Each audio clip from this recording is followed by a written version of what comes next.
នេះសូមប្រាប់បងប្អូនថានេះស្នាដៃខ្ញុំធ្វើ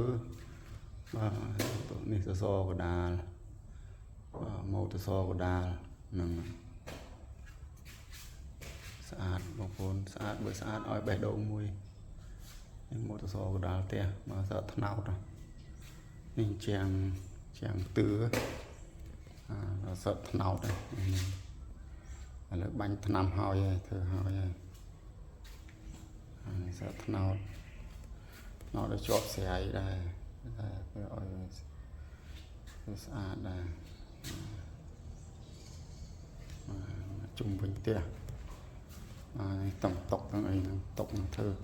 បាញ់ថ្នាំហើយមិនស្អាតតែឥឡូវយូរចាស់ឥឡូវធ្វើមិនស្អាតទៀតតុកធ្វើហើយ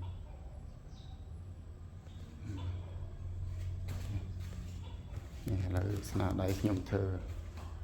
ប្រហែលខែមកនេះហើយនេះទាំងទ្វារទាំងអីទាំងអស់ហ្នឹងសត្វថ្នោតហើយនេះទ្វារហ្នឹងទ្វារដៃខ្ញុំធ្វើហើយអស់ហើយនេះទូឯហ្នឹងនេះទូចាន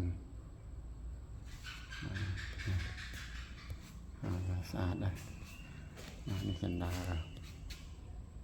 នេះម៉ូតចដានេះម៉ូតចដាស្អាតដែរចដានេះចដាសត្វថ្នោត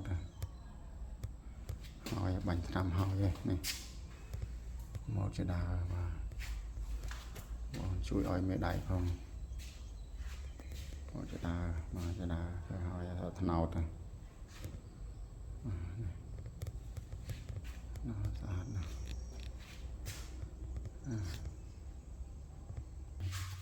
នេះនៅតទៀតនៅក្នុងបន្ទប់ជុំវិញនេះក៏ធ្វើនេះទ្វារទាំងអីបន្ទប់ទ្វារតុបទឹកនេះក្រែខ្ញុំធ្វើដែរហ្នឹងក្រែសត្វថ្នោតទាំងអស់នេះបងប្អូនមើលស្អាតដែរ